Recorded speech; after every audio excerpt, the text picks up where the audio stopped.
My name is Claire Whitmore, and 10 years ago, my parents made a choice that erased me from our family. They told a story about me that everyone believed, and for a decade I let them. Tonight, that ends. I came here uninvited to a room filled with people who think they know exactly who I am and why I could never belong here. What they don't know is that I've brought something with me that will turn every smile in that room to silence. I could feel the cool air from the hotel's lobby wash over me as the doors parted, carrying the faint scent of fresh lilies and champagne. My heels clicked against the polished marble floor, each step echoing louder in my own ears than the soft music drifting in from the ballroom. The maitre d' glanced at me, his polite smile faltering for a fraction of a second before he gestured toward the double doors ahead. The sound of clinking glasses and the murmur of conversation grew clearer as I approached. I pushed the doors open and was met with a golden glow spilling from chandeliers overhead. Tables dressed in white linen surrounded a large dance floor where the MC stood with a microphone in hand. His voice carried over the speakers, cheerful and confident, introducing the couple everyone had gathered to celebrate. My eyes found them instantly.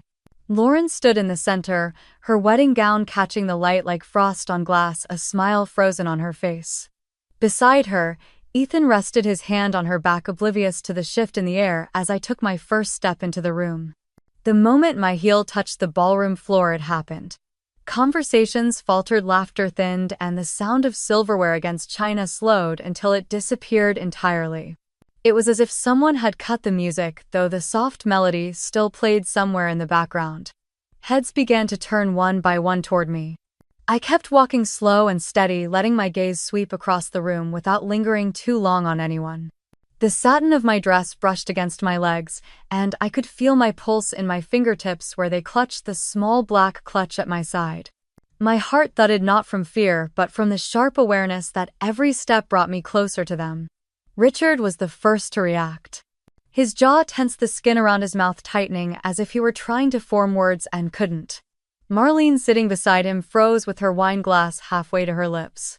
The deep red liquid trembled in the glass, rippling with the same barely contained shock in her expression.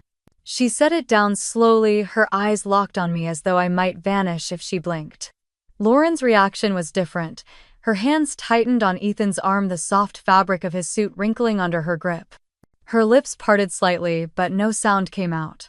Her eyes were wide, too wide, and I could see the faintest flush rising up her neck beneath the delicate lace of her gown. I heard the faint scrape of a chair behind me as someone shifted uncomfortably. People were whispering now, soft enough that I couldn't make out the words, only the rustle of curiosity and confusion spreading like a quiet storm. I kept my chin high, my expression calm. This wasn't a scene I had stumbled into by mistake. I wanted them to see me. Every one of them. As I stepped past the nearest table, a woman in a pale blue dress leaned slightly toward the bride, her voice barely carrying across the space between them. Patricia Brooks. Ethan's mother, her silver hair perfectly pinned, her pearls gleaming against the neckline of her dress. Her lips moved slowly, almost cautiously, as she asked the question I had been waiting for someone to say aloud. "Who is she?" Lauren didn't answer. She couldn't. She stared at me as if the past 10 years had materialized in front of her, every memory she had buried clawing its way back to the surface. I stopped at the edge of the dance floor. The soft music seemed too light for the heaviness pressing down on the room. I could feel the weight of it in the air, the way everyone was holding their breath, waiting for something to happen. And I wasn't about to disappoint them. I let my gaze settle on Lauren, and for a long moment neither of us moved. Then slowly, I allowed the corner of my mouth to lift just enough to let her know I wasn't here by accident. The silence in the room didn't break. If anything, it deepened, stretching taut like a string about to snap. That was fine. I knew exactly where to start. The smell of fresh cut grass and grilled hot dogs always takes me back to that day. It was the middle of July in 2003, the kind of summer day when the air feels heavy but the sky looks too perfect to stay indoors. My parents had decided we should go to Franklin Park, all four of us. At least that is what I thought. I remember the feel of the sun on my shoulders as I scrambled up the rope wall of the playground's climbing tower. My hands were slick with sweat, but I was determined to reach the top. Lauren was somewhere near the swings, our parents sitting on a bench close enough to call out if they wanted. I had turned around at the top, grinning at the view, ready to wave at them. But the bench was empty. I told myself they had just wandered off to get drinks or find shade. I climbed down quickly, scanning the crowd for my mother's red blouse or my father's baseball cap. They were nowhere. I checked the swings, the picnic tables, even the line at the ice cream stand. The longer I searched, the harder my chest tightened. A group of boys about my age stood near the fountain, watching me pace in circles. One of them smirked and called out if I was lost, or if my parents had finally had enough of me. The others laughed. My face burned hot, and I turned away before they could see my eyes sting. Minutes stretched into what felt like hours. I walked the same loops around the park, my sneakers kicking at stray pebbles on the path. The sound of kids laughing and parents calling out to their children only made the hollow space in my chest feel bigger. I was 12 years old, and it had never crossed my mind until that day that my parents might leave me somewhere and not come back. As the afternoon light shifted and the shadows grew long, the air cooled. The smell of barbecue faded as families packed up and headed for the parking lot. My stomach cramped with hunger, but the fear in me was worse. I sat on the edge of the sandbox, hugging my knees, trying to convince myself they would come back soon. The park began to empty. Lights flickered on along the walking path, casting yellow halos on the ground. I pulled my sweatshirt tighter, watching each group leave until I could no longer pretend my parents were just running late. My throat hurt from holding back tears, and my eyes blurred when I tried to look toward the parking lot. A hand rested gently on my shoulder. I flinched, jerking my head up to see a man in a green polo shirt with the park's logo embroidered over his chest. He looked to be in his 50s with kind eyes and a sun-worn face. He asked if I was here alone. I tried to answer, but my voice caught. He knelt down so we were eye level and told me his name was Henry. He said he had been watching me walk the same circles and wanted to help. He led me toward the small brick building near the entrance, where a warm light spilled through the open door. Inside, the air smelled faintly of coffee and paper.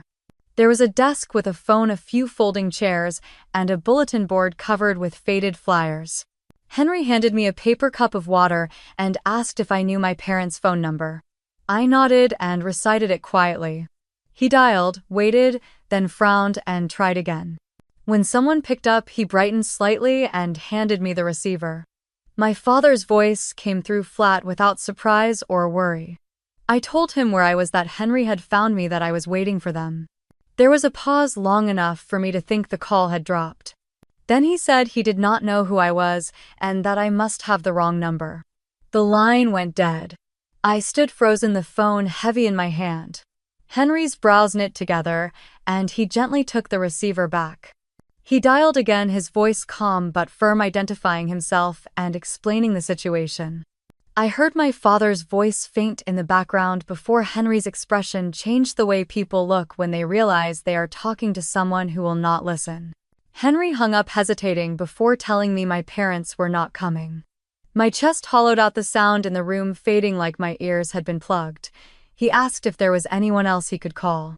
I shook my head. It was then another man stepped through the doorway, tall, with graying hair and a suit jacket draped over one arm.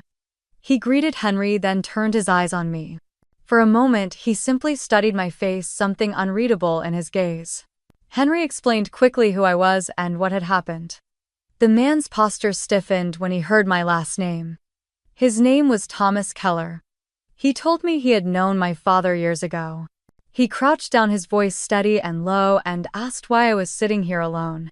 That was all it took. The tears I had been holding back broke free, spilling hot down my cheeks. I could barely form the words as I told him they had left and were not coming back. Thomas glanced at Henry, then back at me. He said I would not be staying here alone tonight, not while he could do something about it. He offered his hand. I hesitated for only a second before taking it. His grip was warm and certain, the kind that made you believe him without question. We stepped outside into the cooling night air. The parking lot was almost empty now, the last of the families loading up their cars. Thomas led me to a dark blue sedan parked under a street lamp. He opened the back door and waited for me to slide in, then shut it gently. As we drove away, I looked out the window at the park fading into the dark, the playground just a shadow against the trees. I did not know it then, but that was the last time I would ever see my parents as part of my life. The hum of the tires and the steady rhythm of the turn signal filled the car. I rested my forehead against the cool glass, the knot in my stomach slowly loosening. I had no idea where we were going, but for the first time all day I believed I might be safe. The cruiser's headlights swept across the front of a small brick building with a faded sign that read City of Columbus Police Department. Thomas parked and came around to open my door, his expression calm but purposeful. Inside, the air smelled faintly of coffee and old paper. The fluorescent lights buzzed overhead, casting a pale glow on the tiled floor. A young officer behind the front desk looked up as we entered. Thomas explained that I had been found alone in Franklin Park and that he was trying to reach my parents. The officer nodded and asked me for their names and phone number. I gave it to him, my voice barely above a whisper. He dialed while I stood there clutching the strap of my backpack. I could hear the ring on the other end, followed by my father's voice. The officer identified himself and began to explain. I could not hear my father's words clearly, but the officer's face changed, his brow furrowing slightly before he handed the phone to me. My father's tone was flat, almost bored. When I said it was me, that I was at the station waiting for them, there was a pause, then the words that would burn into my memory. I don't know who you are. You must have the wrong number. The line clicked dead. The room felt colder. I stared at the receiver for a few seconds before placing it back on the hook. My throat felt tight. The officer glanced at Thomas, then shook his head. No one was coming. Thomas asked if there was any legal reason I could not leave with him. The officer explained that if my parents refused to claim me, the usual process would be to contact Child Protective Services. But Thomas, keeping his voice steady, said he was willing to apply for emergency guardianship that night. The officer hesitated, then disappeared into a back office to get the necessary forms. I sat on a hard plastic chair while Thomas filled in his information in neat, deliberate handwriting. Every so often he would glance at me as if to make sure I was still holding on. The officer returned, stamped the paperwork, and told us it would hold until a court could review it. When we stepped back outside, the air was cooler and the street quiet. Thomas opened the passenger door for me this time. The drive took us out of the city past stretches of dark highway lit only by the glow of the dashboard.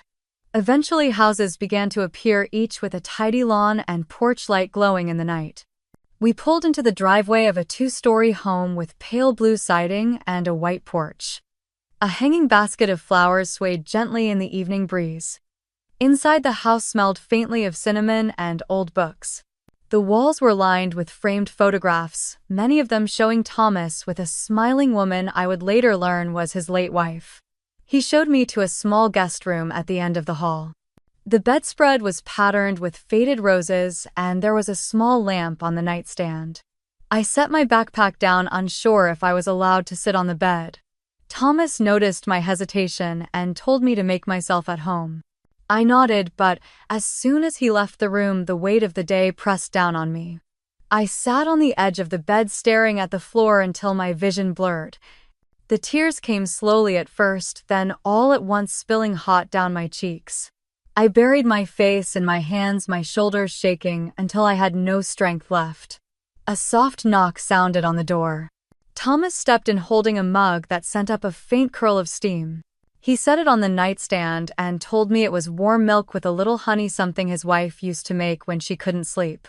I wrapped my hands around the mug, letting the heat seep into my palms.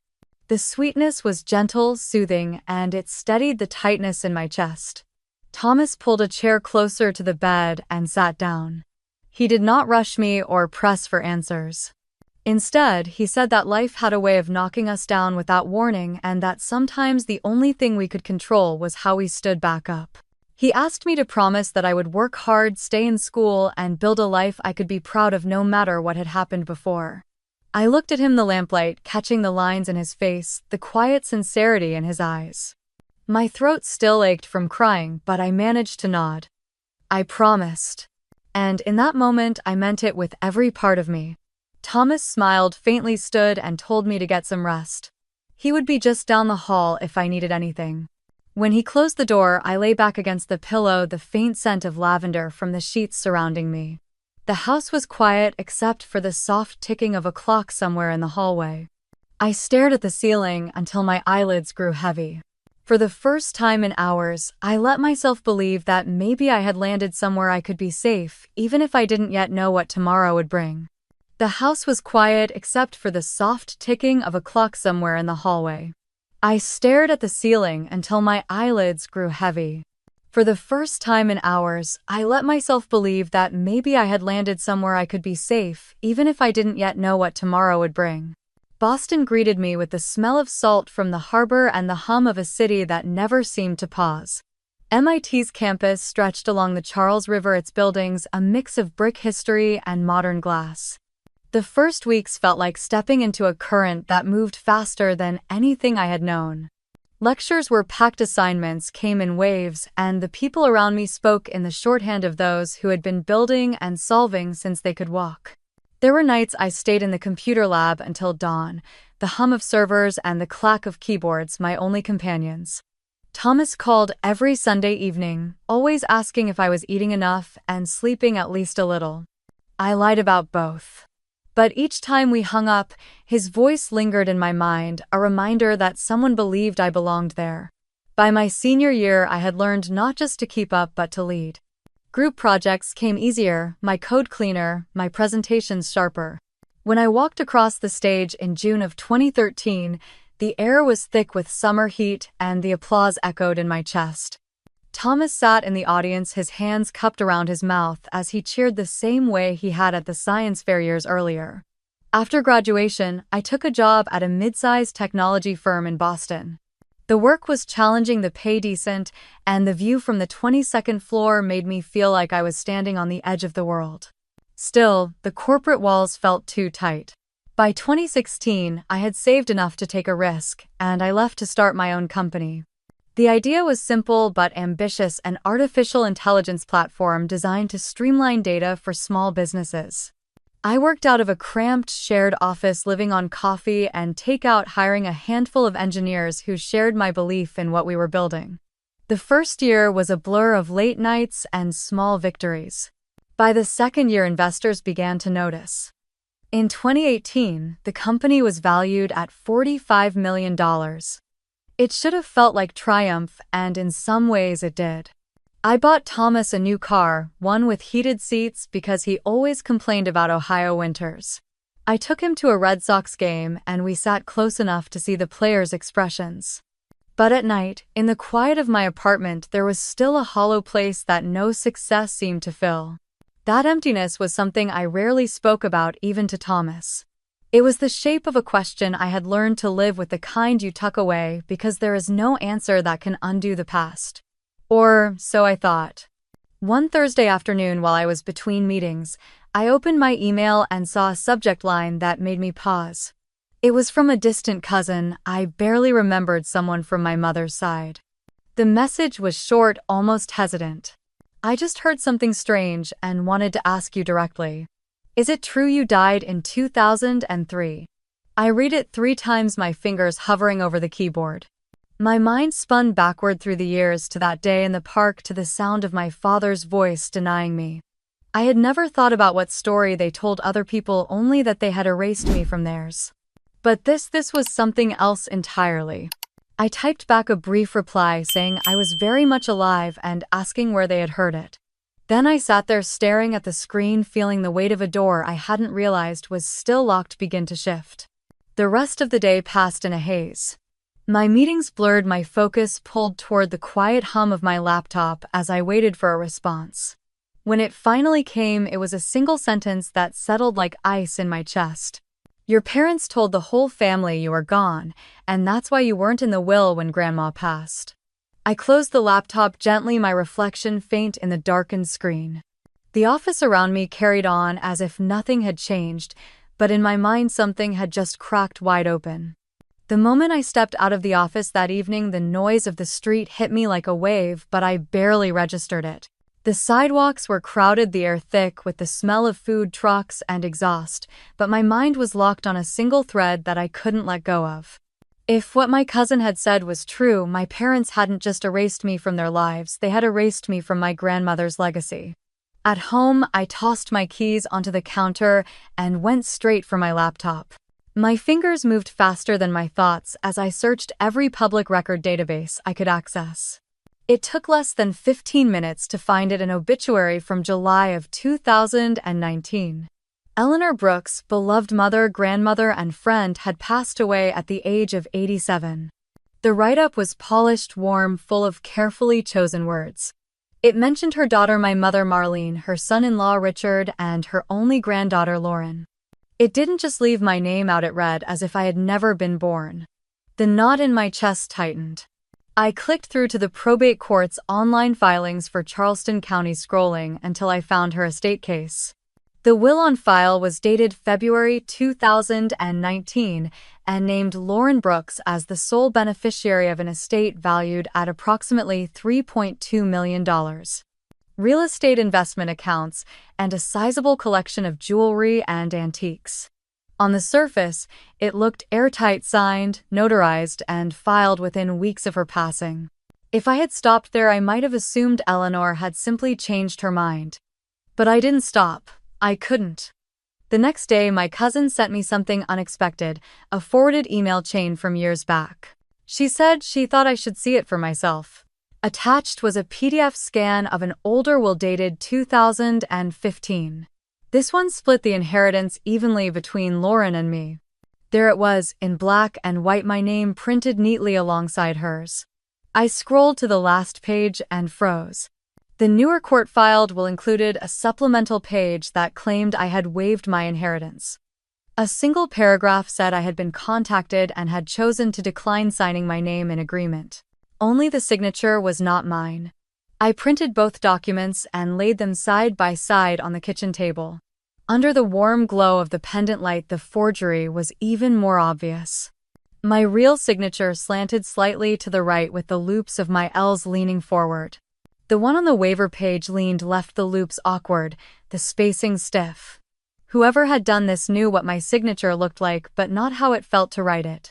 A slow, cold anger spread through me. This wasn't carelessness. This was deliberate. I spent the next hour pulling every scrap of handwriting I could find, old school assignments. Thomas had saved my first lease agreement, even the back of a holiday card I'd sent him in college. I compared each one to the forged signature until my certainty solidified into something unshakable. When Thomas called that night, I told him everything. I described the will, the forgery, the way my name had been erased. He listened without interrupting, but when I finished, his voice had a quiet steel in it.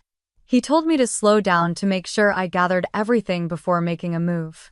He reminded me that the truth once revealed couldn't be put back in the box, and that I needed to be prepared for what might come with it.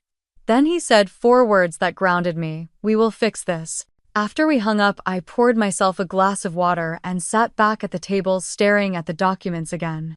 I thought about Eleanor's house in Charleston, the wide front porch with its white rocking chairs, the scent of lemon polish on the banister, the way she'd sneak me peppermints when my mother wasn't looking. She wasn't perfect, but she had loved me in her own understated way. To think that my parents and Lauren had taken even her final act of care and twisted it for themselves made my stomach turn. I opened my browser again, this time to research the notary whose stamp appeared on the waiver page. The name belonged to a woman in Mount Pleasant who had been active in real estate for over 20 years. Her phone number was public, and for a moment I hovered over the keypad, ready to call and ask if she remembered witnessing me sign anything. But I stopped. This wasn't a conversation to have off the cuff. Instead, I drafted a list of steps: request certified copies of both wills from the court, pull the notary's records for that day, find out who had been physically present when the waiver was supposedly signed. Fraud leaves fingerprints, and if my parents had gone to this length, they had probably left a trail they assumed no one would follow. Still, underneath the methodical planning was something more primal. This wasn't just about money. They had abandoned me as a child, rewritten the story to make me disappear, and now I was staring at proof they had profited from that lie. The more I stared at the forged signature, the more I realized this was my leverage. Proof that they weren't just cold or neglectful but criminally deceptive. And if I played it right, this could be the key to taking back not just what was mine, but my voice in a story they thought they controlled. I slid the papers into a folder and locked it in my desk drawer. The apartment was silent except for the hum of the refrigerator, but inside my chest my heartbeat was steady and deliberate. I wasn't a 12-year-old girl left on a park bench anymore. I had resources, I had allies, and now I had proof. I stood by the window looking down at the city lights below. They glittered against the dark like scattered fragments of something once broken, now whole again. This was no longer just about what they took. It was about what I was ready to reclaim. The first lead came from a yellowing memory I had tried to bury. The day in Franklin Park when everything changed. I remembered the older man in the green uniform who had brought Thomas to me. I never knew his name, but I could still picture his weathered face and the way he had knelt down, so we were eye level. It took 2 days of calls to the Franklin Park office to reach the right person. The first staffer transferred me to another, then to a supervisor who promised to check records. On the third attempt, a retired employee directory surfaced. There was a name that matched the face in my mind. Henry Collins. A mailing address in a quiet neighborhood on the east side of Columbus. I wrote him a letter the old-fashioned way. I explained who I was the summer of 2003, how he and another man helped me the night my parents left me at the park. I asked if he would be willing to talk. I included my number and slid the envelope into the mailbox before I could second-guess myself. He called 3 days later. His voice was slower now, with the rough edges of a man who had spent years outdoors. He said he remembered the girl with scraped knees and a stubborn chin who would not cry until someone finally told her it was safe to. He agreed to meet. We met at a small coffee shop near his house. He walked in with a careful gait, a baseball cap in his hands. When he sat down, he looked at me for a long moment, as if placing the adult version over the child he had once seen. He told me he had watched me circle the playground again and again that day, pausing only to scan the benches and the path to the lot. He had waited thinking my parents would return, and when the sun started to drop, he knew they would not. He went to the station room, called the number I gave, and heard a man who said there was no daughter by my name. I asked if he would be willing to write down what he saw. He nodded. He said he wished he had done more then, and that this was the least he could do now. We sat together while he wrote a signed statement that described the afternoon, the calls, and the moment Thomas walked through the door. I watched the steady movement of his hand and felt a strange kind of grief. Not for the day itself this time, but for the kindness of a stranger that I could not properly thank at 12 years old. With Henry's statement in my bag, the next step was legal. I needed someone who knew probate and would not be intimidated by a family that liked polished dinners and carefully crafted narratives.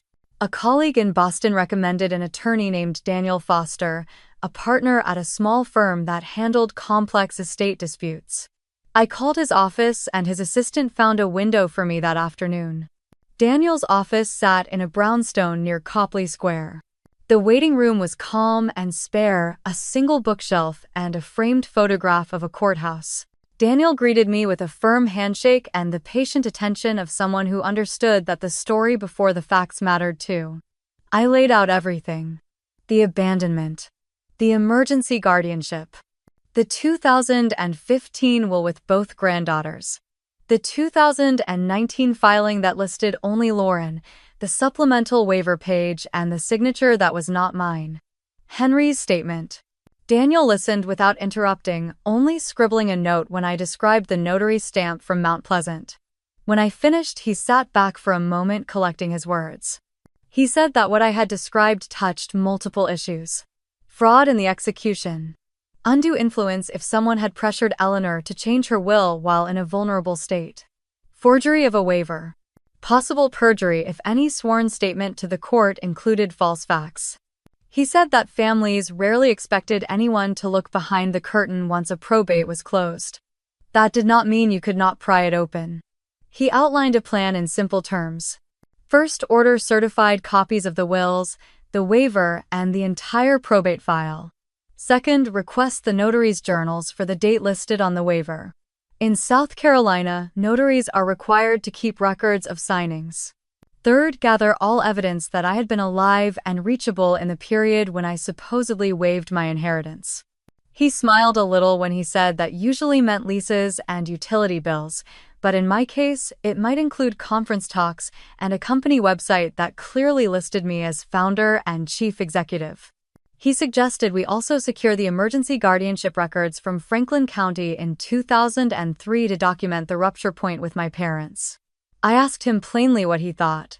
He said he would not stake his name on a case he did not believe in. He said the pattern looked like deliberate exclusion wrapped in the paper of politeness.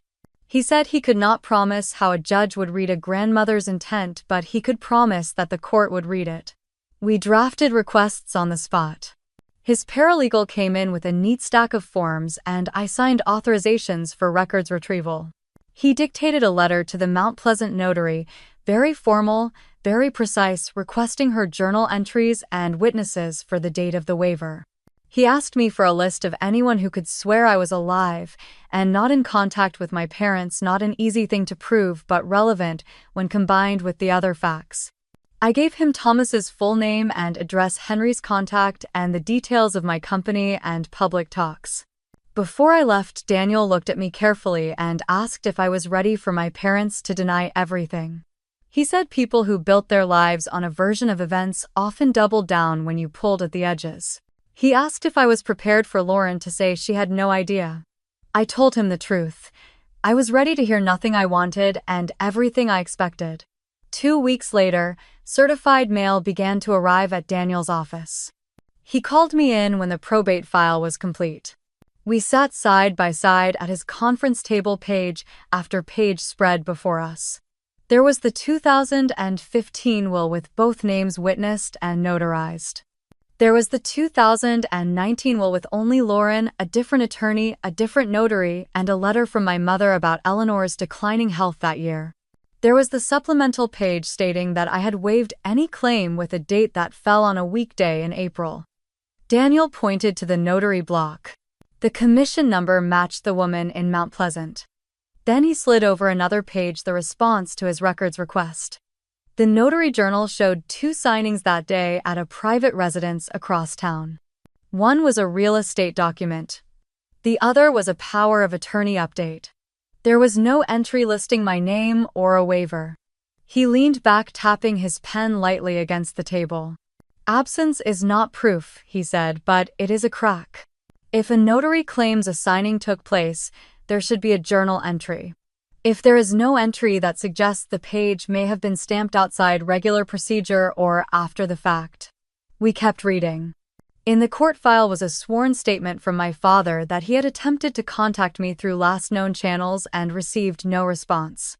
The statement listed an email address that was never mine and a mailing address that had been my parents' house when I was 12.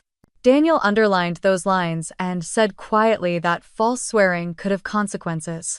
The emergency guardianship records from 2003 arrived next, a thin packet, but it carried weight. The report noted that a minor child had been left at a public park that a guardian unrelated by blood took custody with court approval after parents could not be reached. There was a notation that the child refused contact after a period of attempts due to fear of further abandonment. Reading that line felt like studying a fossil of my own life. With the documents in hand, Daniel said it was time to formalize. He drafted a complaint to reopen probate and challenged the 2019 will and the waiver. The complaint alleged forgery, fraud upon the court, and undue influence. He also prepared a petition to freeze any remaining estate assets pending resolution, a practical step that often drew the most immediate reaction from people who had thought everything was settled. He slid the engagement letter across the table along with a limited power of attorney so he could file on my behalf. The paper felt heavier than it should have, the kind of weight that came from decisions that changed the shape of a story. I read every line. The room was quiet, only the faint sounds of traffic filtering in from the street. I signed my name, the lines steady, the loops in my L's leaning forward the way they always had. Daniel placed the pages in a folder and said he would file first thing in the morning. Then he looked at me not as a lawyer but as a person and told me that whatever came next I had already done the hardest part. I had stepped back into a past designed to keep me out. When I stepped outside, the afternoon had softened into early evening. The sky over Boston held that pale blue that comes right before dusk. I stood for a moment on the stoop and let the air fill my lungs. The first move had been made. The process had a number and a docket and a clerk somewhere who would read my name. That was enough for today. The envelope was cream with a gold border, my name written in a looping hand I didn't recognize. It had been forwarded to my office by a college friend who lived in Charleston now. She thought it was odd that it had been sent to her address with a note saying to pass it along. Inside was a wedding invitation. Lauren Grace Whitmore to marry James Andrew McAllister at the Bellevue Grand Hotel, Charleston, South Carolina. Black tie. I sat at my desk, the card trembling slightly between my fingers. The date was just 6 weeks away. There was no mention of my name on the family list. Not a word to suggest they expected me. Yet someone had made sure this found me. That evening I drove to Thomas's house. He was in the kitchen, a pot of chili simmering on the stove, the same worn Red Sox cap on his head. I handed him the invitation without a word. He read it slowly, his jaw tightening. "You don't have to do this, Claire," he said finally. "You don't owe them a scene." "It's not about a scene," I told him. "It's about telling the truth where everyone can hear it." He leaned against the counter, his arms folded. "They will circle the wagons. They will deny it, twist it. You could walk into that room and find yourself right back in 2003, 12 years old, wondering why nobody wants you." I swallowed, the knot in my throat hardening. I'm not 12 anymore. And I'm not walking in empty-handed. Daniel's voice echoed similar caution when I called him the next day. He reminded me that litigation was a slow grind and that public confrontations could be messy. I told him I understood, but this was not about strategy. This was about being seen alive and unafraid. "If you're certain," he said, "I will be there." The decision settled in my chest like a stone. There was no half measure here. I spent the next week assembling what I would bring. Certified copies of the 2015 will, the 2019 will, the fraudulent waiver, Henry's signed statement, the guardianship record. I printed them on heavy bond paper, slid each into a protective sleeve, and stacked them in a leather portfolio. In my bedroom, I unzipped the garment bag that held the navy silk dress I had worn only once to a gala in Boston. It was understated but elegant, the kind of dress that would let me move without fuss. I laid it out on the bed alongside the black heels that had never failed me. Thomas came by one evening with a small silver locket in his hand. "Your grandmother gave me this to give to you if I ever saw you again," he said quietly. I had never opened it. Inside was a tiny photo of Eleanor in her garden, smiling into the sun. I closed it gently and fastened it around my neck. The flight to Charleston was booked for the Friday before the wedding. First class, one way for now. Daniel and Thomas would fly with me, both in the same row. Daniel insisted on carrying duplicates of the documents in his own briefcase. Thomas refused to let me carry my own suitcase when we met at the airport. The night before departure, I stood in front of the mirror in my apartment. The portfolio lay open on the dresser, the documents neatly in place. My dress hung in its bag by the door, shoes polished, locket already around my neck. I thought about the years they had lived without me, the stories they had told about my absence, the way they had spent what was never theirs. I thought about the little girl on the park bench, knees scraped, heart hammering, watching the light fade and wondering if she had been forgotten. I met my own eyes in the mirror, steadied my breath, and said softly into the still air, "I will not let them lie anymore." Then I closed the portfolio, slid it into my carry-on, and zipped it shut. When I turned off the light, the room felt different, like it belonged to someone who had chosen her path and was ready to walk it. The suitcase stood by the door, the ticket sat in my bag, and for the first time in years the thought of going back did not make me flinch. I slid my hand along the cool metal of the stand and felt the faint vibration of the sound system in my fingertips. The room's murmur fell into a hush so complete I could hear the quartet falter and fade behind me. Light pooled across the stage and bled into the first rows of tables where faces tilted up expectant and wary the way people look at the sky when the air changes before a storm. I glanced once to the left. Thomas stood a few steps back, his shoulders, squared, his eyes on me as if he were holding a line taut and steady. On my right, Daniel shifted his briefcase to his front and rested one hand on it, a quiet signal that whatever needed to be produced could be produced in seconds. The reassurance landed in my chest like a small weight that kept me balanced. Richard and Marlene had reached the edge of the dance floor. He wore a smile that did not touch his eyes, the kind a salesman keeps in his pocket for bad days. Marlene's hand was still on his sleeve, fingers pressed into the fabric as if she could anchor him or herself to the polished script of the evening. They looked from me to the MC and back again, calculating. Patricia Brooks broke from her circle and approached with a grace that came from years of hosting and being hosted. Her pearls caught the light as she stopped near the stage. She did not climb the steps. She simply looked up, measured, waiting for the shape of this moment to declare itself. Across the room, a man in a headset, the event manager, spoke urgently into his mic, then made a small slicing gesture to the quartet. The last violin note thinned and disappeared. I set my palm lightly over the mic head to test the height, then lifted my gaze to the room. The chandeliers chimed softly as the air conditioning kicked on. Someone coughed. Glass touched glass. Then stillness again. I took a breath that filled my ribs and let it out slow so my voice would not need to fight its way through my body. Richard took a step forward and raised his hand like a conductor calling the orchestra back to the score. He addressed the MC first, a quiet murmur I could read from the tension in his jaw. "Family matter, we will handle it. Please proceed with the program." The MC nodded reflexively, then looked at me, unsure which current to follow. I spoke into the mic just enough to be heard by the front tables. One moment. The sound carried farther than I intended, clean and round, reaching the far edges of the room. The back tables turned toward the stage as if pulled by a tide. Ethan entered from the side door with two groomsmen, scanning the room until he found Patricia. His face held the confusion of a man who senses a fire but cannot yet see the smoke. He followed his mother's line of sight to me, then to Richard and Marlene.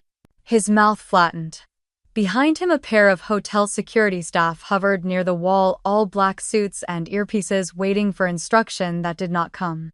I touched the locket at my throat, a tiny private motion, then lowered my hand. Lauren appeared at last in the ballroom doorway, framed by two bridesmaids. The sight of her in the silk and lace halted something in me. For a heartbeat, I saw only the small girl who once slept in the next room. The girl who loved crayon drawings and the carousel at the county fair. Then I watched recognition flood her face, pale rising to pink, and the room sharpened again. She stepped forward as if drawn, then stopped, eyes flicking to her parents. Marlene shook her head once, the smallest motion a string tug you would miss if you were not looking for it. Lauren's hands nodded softly in her bouquet. Her lips parted, but she said nothing. Daniel moved half a step closer to the stage and angled his briefcase open so only I could see the edges of clean paper. He spoke quietly, low enough not to carry, reminding me that I did not owe them a single word I did not choose. Say what you came to say, and no more. The rest we do in court. I nodded without looking away from the room. Richard tried again, this time addressing me directly without looking up.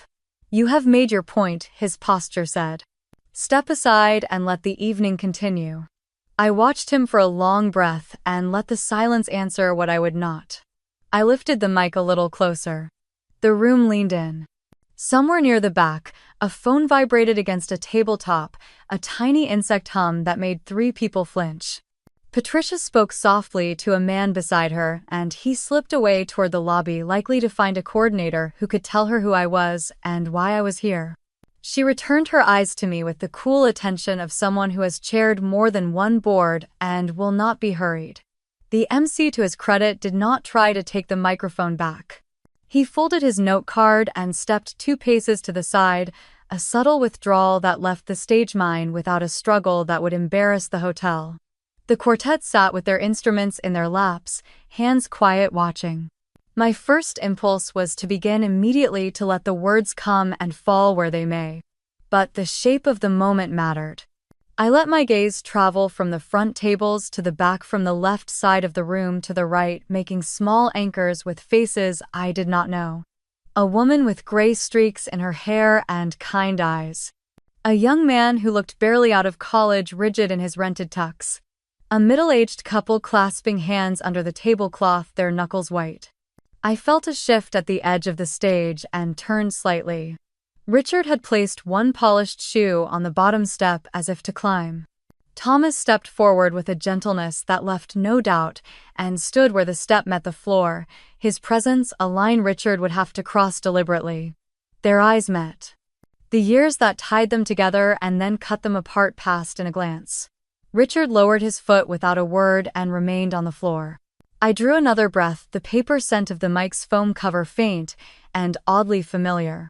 I could taste the metallic hint of the sound system in the back of my throat, that strange electric tang that always arrives right before a voice fills a room. I did not tremble. Somewhere between Boston and Charleston, between the first email and this spotlight, the shaking had burned itself out. Marlene spoke then so softly most of the room could not hear, but I could. Her eyes were on me and also on the floor, as if she were looking at a version of me that had never left and could be ushered politely back into silence. "Please, Claire, let us talk privately." She did not move closer. The plea had no path, only habit. I let it pass through me and out into the air where it dissolved. A hotel manager slipped to the MC's side and whispered. The MC nodded, his expression a careful blank. He caught my eye and gave the smallest tilt of his head, not a challenge, not permission, more a promise that he would not interfere. It was enough. I shifted my weight, set my feet so I could stand without strain, and allowed the microphone to lift the last inch to where my breath would carry easily. A server near the back, perhaps nervous, set a tray down too quickly, and a glass rang against silver like a bell. The sound startled a laugh from someone and then swallowed it. Even that small burst of human noise helped. It loosened the tightrope across the room by a single invisible strand. Patricia stepped closer to the foot of the stage again. Her voice reached only the nearest tables, but the shape of it was clear. Let her speak. The words rippled outward, passed from one table to the next without any need for exact syllables. I felt the room allow it. Not invitation. Not warmth. But permission. Sometimes that is enough to open a door. I touched the locket again, brief and private, then let my hand fall to my side. Daniel's briefcase clicked softly as he closed it. Thomas gave the smallest nod, a tether line paid out and secured. I could feel the exact center of myself, a calm point you find only when there is nothing left to prove about why you are standing. I leaned a fraction toward the mic, not to rush, only to meet it. The room steadied in my eyes. Faces stopped being a sea and resolved into people. A girl in a mauve dress whose mouth had softened with something like hope. A man with his arms folded who wanted very much to be unimpressed and could not quite manage it. My parents, apart but still twinned, braced against the shape they knew I was about to give this night. I let the first word gather in my chest and lift to the edge of my tongue. Then I paused 1 second longer, not to hesitate, but to draw a clean line between the life where they told my story and the life where I would tell it myself. I began with the summer of 2003. My voice was steady, but each sentence felt like a stone placed carefully where it could not be moved. I told them about Franklin Park, the carousel. I had begged to ride the climbing wall, where I lost track of time, and the moment I turned to find no one waiting.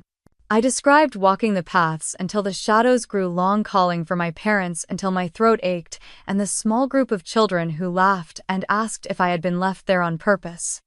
No one in the room moved. Even the servers seemed frozen mid-step.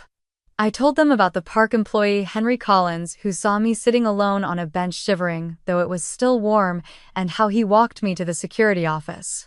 I said his name slowly, knowing he would hear it in the recording later, that he had stood in a lawyer's office just weeks ago, and repeated this story under oath.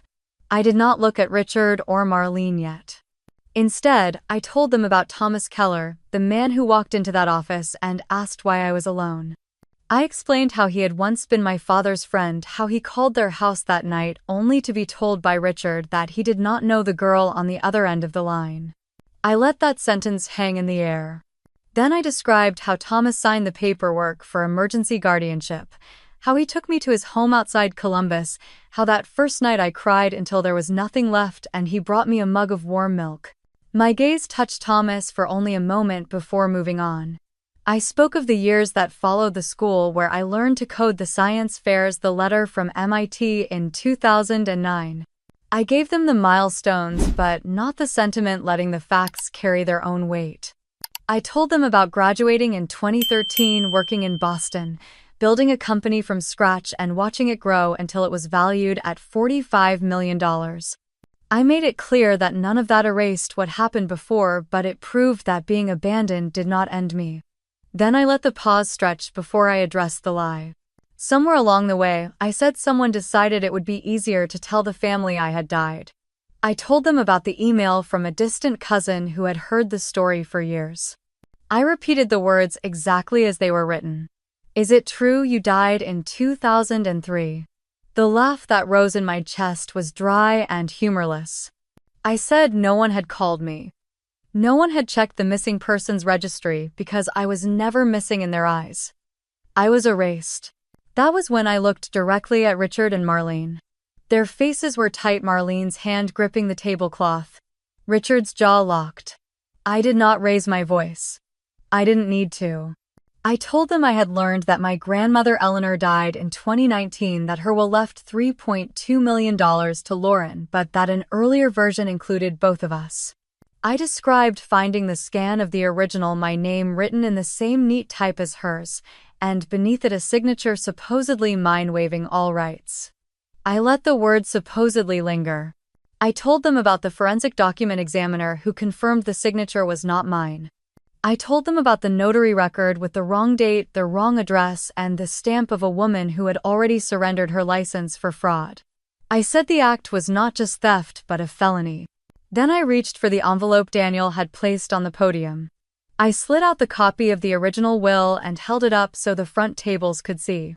The rustle of paper was loud in the stillness. I set it down, then lifted another sheet, Henry Collins's sworn statement, and placed it beside the will. Each movement was slow, deliberate, like setting out exhibits in a trial. From somewhere to my left came Patricia Brooks's voice, clear and sharp. I would like to hear an explanation for this. She was not asking me. She was addressing Richard and Marlene. Her gaze did not waver as she stepped forward until she stood at the foot of the stage. The room followed her lead, heads turning, eyes locking on my parents. Lauren had not moved from the doorway. Her bouquet hung at her side petals, trembling from the way she gripped the stems. She looked from me to her mother, then to Patricia, as if trying to understand which truth she was supposed to believe. Richard opened his mouth, closed it, then reached for his water glass instead. Marlene whispered something to him, her voice too low to carry, but the stiffness in his shoulders told me it was not agreement. The guests began to murmur, the quiet breaking into scattered pockets of sound, confusion mixing with curiosity and something harder. Patricia glanced around the room once as if to ensure she had the floor. Then she looked back at my parents and repeated herself slower this time. I will ask again. Would you like to explain why this young woman was told she was dead and why her name was removed from her grandmother's will? The weight of her words settled over the room. I stood silent, letting the pressure build where it belonged. The only sound was the faint hum of the lights above and the uneven breathing of the people in front of me. In that moment, I did not need to say another thing. Richard's face flushed a deep angry red as he pushed his chair back with a sharp scrape against the floor. His voice came out tight, strained, the kind of tone meant to sound controlled but already cracking under the weight of too much truth. This is ridiculous. She's twisting things. He avoided looking at me, his eyes darting toward the exit as if calculating the distance. Marlene kept her gaze fixed on the untouched plate in front of her, her fork clinking softly as she set it down. She muttered something about the timing being inappropriate, about how a wedding wasn't the place for this kind of spectacle.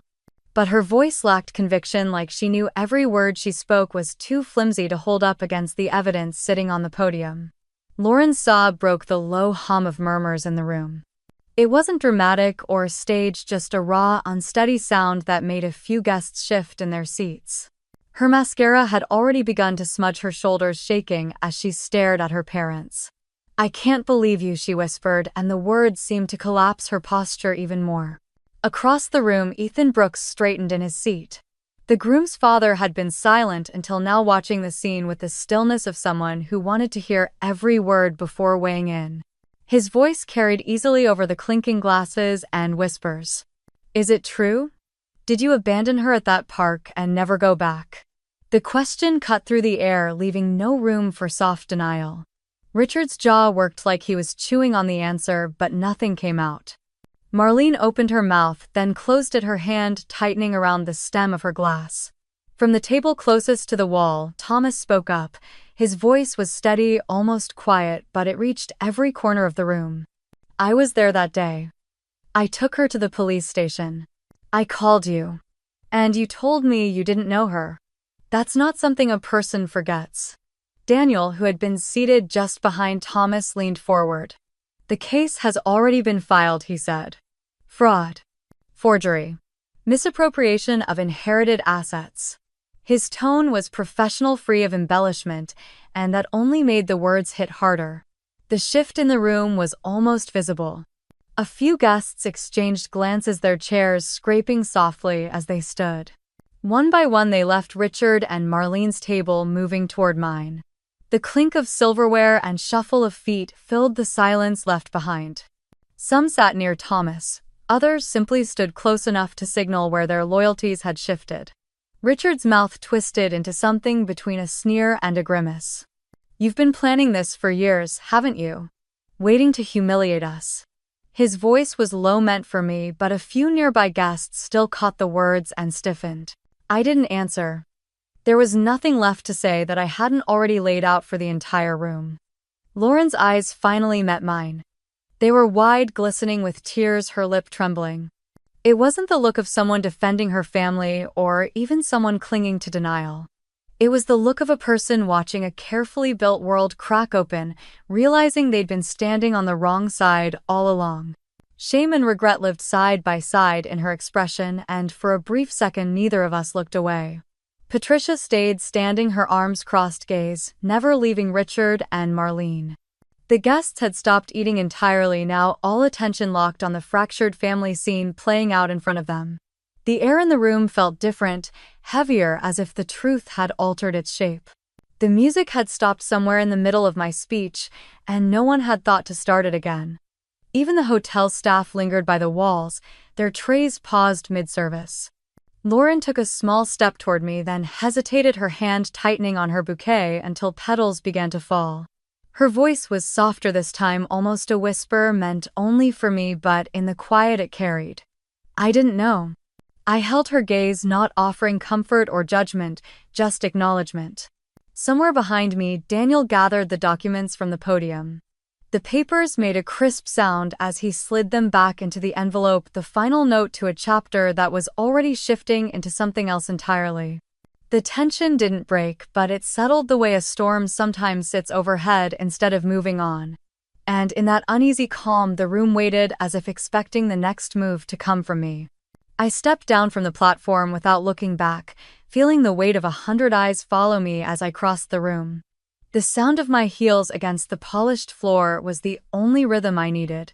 Thomas and Daniel were already standing near the entrance, their presence a quiet wall between me and whatever might try to stop me. We walked out together, the heavy double doors closing behind us with a muted thud that felt final. The night air outside the hotel was cooler than I expected, carrying the faint scent of salt from the harbor. The valet hurried to pull up the car, and within minutes we were sliding into the quiet sanctuary of the back seat. For a moment none of us spoke. The muffled hum of traffic filled the space, a stark contrast to the charged silence we had just left behind. Thomas turned toward me, his eyes softer now, a small smile lifting the corners of his mouth. "I'm proud of you, Claire. You didn't just stand up for yourself, you stood up for the truth." His words landed deeper than I expected, touching the part of me that had once been a frightened 12-year-old girl on a park bench. Daniel leaned forward slightly from the other side. "This is just the beginning," he said. The legal process will take time, but the evidence is strong. You're in a position to win. I nodded, not because I needed reassurance, but because I knew they were right. For the first time in years, my life was moving forward in a way that felt entirely mine. The city lights blurred past the window and my phone buzzed in my lap. I hesitated before picking it up, expecting some last desperate attempt from my parents. Instead, the name on the screen stopped me. Lauren. I opened the message. I'm sorry. I think I always knew something was wrong, but I didn't want to lose my place in the family. I should have spoken up. Please believe me. I stared at the words for a long moment. My fingers hovered over the screen, but no reply came. It wasn't anger holding me back. It was the understanding that some things couldn't be fixed with a single apology. Thomas glanced at me, then back out the window. You don't have to answer right now, he said quietly. The car turned toward the main road leading out of downtown Charleston, the glow of the hotel fading behind us. I let my head rest against the seat, my breath steadying. We passed the harbor, its dark water reflecting scattered lights from the pier. Somewhere in the distance, music drifted from a restaurant patio, soft and almost out of reach. It struck me then how different this night could have been if I had chosen to stay silent. If I had let their version of my story remain the only one told. I closed my eyes for a moment, not to shut out the world, but to take in the rare peace settling in my chest. The legal fight would continue. The public fallout for them would be its own storm. But my part, the one that mattered most, was done. When I opened my eyes, I caught my reflection in the window. Not the child they left behind. Not the rumor they invented. Just me, whole. As we pulled into the quiet neighborhood where Thomas lived, I felt the final strands of that old tether to my past loosening. I didn't need their acceptance. I didn't need their love to validate the life I had built. I needed only the truth, my own 2 feet, and the will to keep walking forward. If you've ever lived through a family that favored one child while leaving another in the shadows, you know the weight of that silence. And if you've seen or experienced injustice in your own home, tell me, would you choose to forgive or would you fight for justice? I'd like to hear your story.